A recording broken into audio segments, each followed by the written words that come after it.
Reactions have trailed the announcements by the Police Service Commission that senior police officers who have either spent over 35 years in service or above 60 years of age should immediately retire. This decision was reached during the Commission's first extraordinary meeting for 2025, presided over by its chairman, retired Deputy Inspector General Hashimu Arugungu. The meeting was attended by key officials, including retired Supreme Court Justice Adamu Galumje, DIG Taiwo Lakano, retired, and Commission Secretary Chief Onyemuchi Nnamani. A statement by the Commission spokesperson Ikechukwu Ani highlighted that this move aligns with the Public Service Rule, which mandates retirement upon the completion of 35 years in service or the attainment of 60 years of age. And now to discuss this, we are joined by the Executive Director, Transparency and Accountability Network, Oluwole Oladapo. Thank you so much, Mr. Oladapo, for joining us. It's my pleasure. Good evening. So I'd like to get your thoughts. The Public Service Rule actually, of course, is something that has to be adhered to when you talk about senior police personnel, but not the position of the Inspector General of Police. How do you see that rule? You see, thank you very much. You see, before now, we have all judged on the public service rules, which we all know talked about, the age of retirement or the year of service. Once you are 35 years in service, or you attain the age of 60. That's the way it is in public service rules, and it still holds, except for some, some specialized public service office like the judiciary, where the age of judges have now been moved from 60 to 70. It used to be 70 for appeal court judges and Supreme Court judges, but now it has become same for all judges of high courts in Nigeria.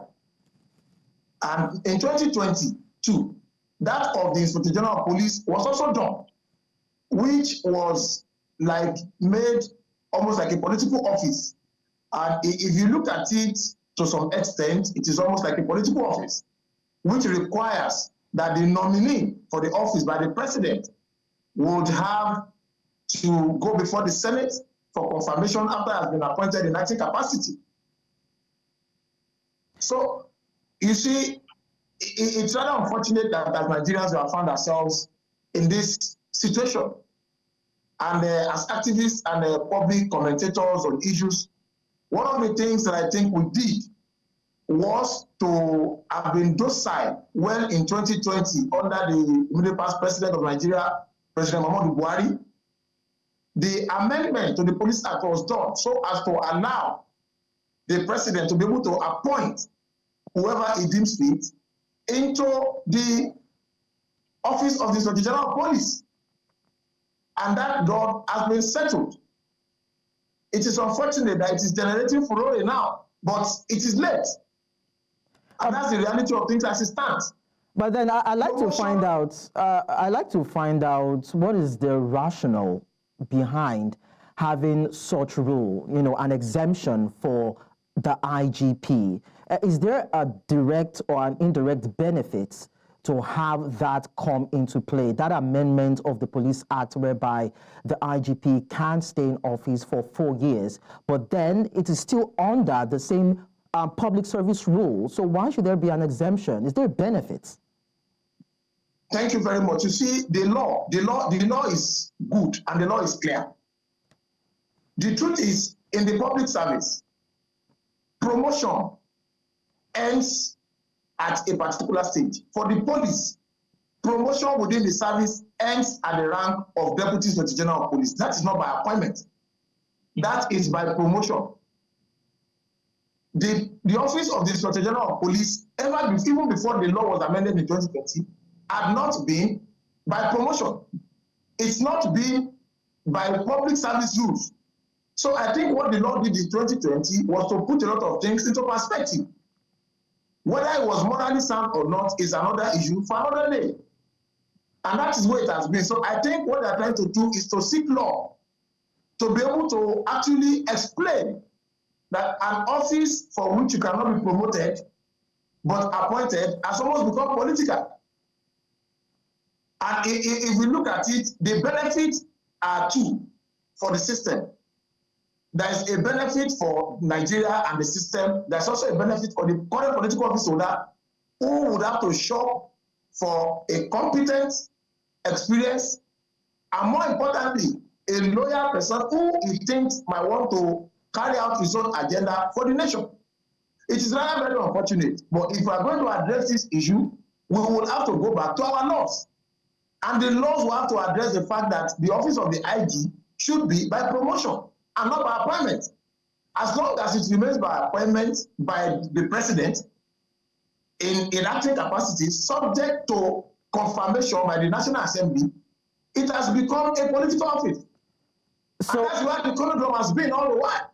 So basically what you're saying, sir, basically what you're saying now is that once the president, of course, has that prerogative to appoint someone to be in that sensitive position, it's in violation of the constitution of the country.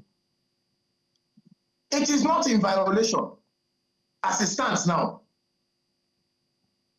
As it stands now, it's not in violation. But you said, according to the constitution or the law, that appointments to the seat or the position of the IGP should be by promotion, if I did get you correctly. That's why I said, but currently what the constitution supports is appointment by the helmsman. That's what it supports now. So that's why I said it is not in violation.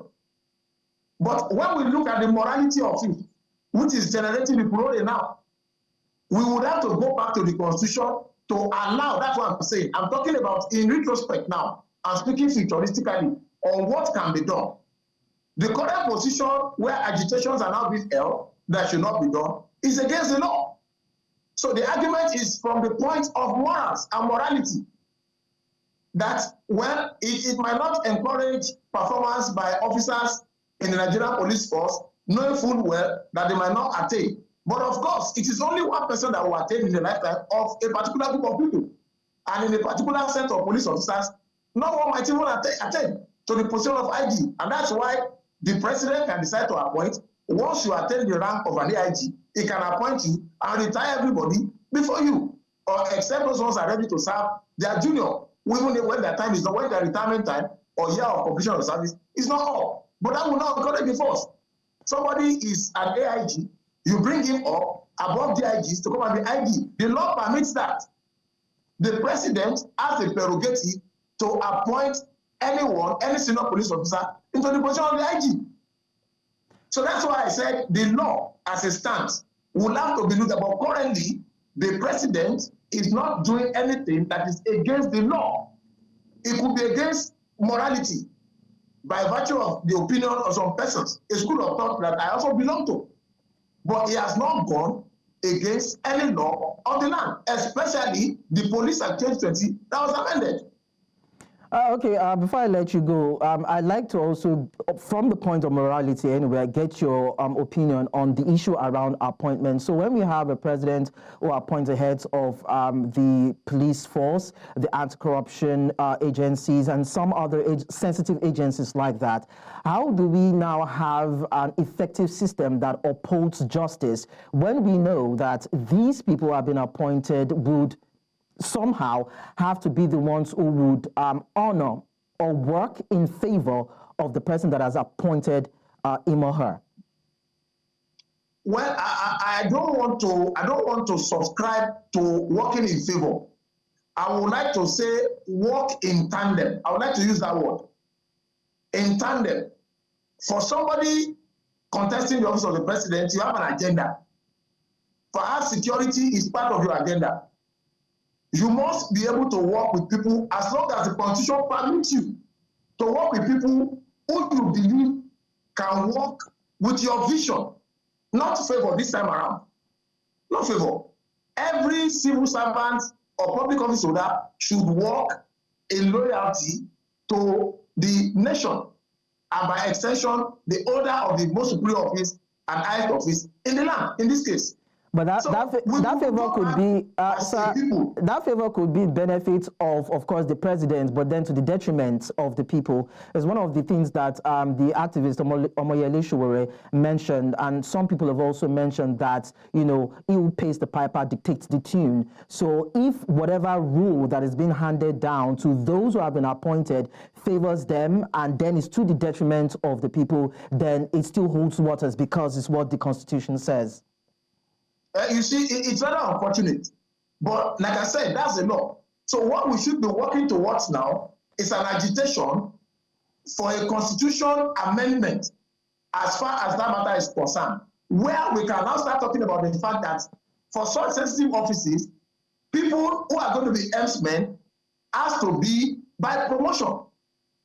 But again, if there are 4 BIGs and somebody is to be promoted, what will be the criteria to promote one over the other? So we're going to create another confusion within the system of the organization. So it's rather unfortunate that our laws in Nigeria have not grown bigger than some men. But in places where it has worked, it is because the people have decided, irrespective of whatever office you hold, whether you are president, you are governor, the law is above you. If the law is above whoever is appointed into office, and there are ethics and norms, and this constitution guiding the operations of such office, whoever is appointed will have to respect the constitution and respect office. All right. Even when the president has not appointed one, if you have an IG that will misbehave, he will misbehave. And the president is at liberty to fire because it's an appointment. All right, Mr. Oluwole Oladapo. Mr. Oluwole Oladapo, Executive Director, Transparency and Accountability Network, thank you so much for your thoughts on the news. It's my pleasure.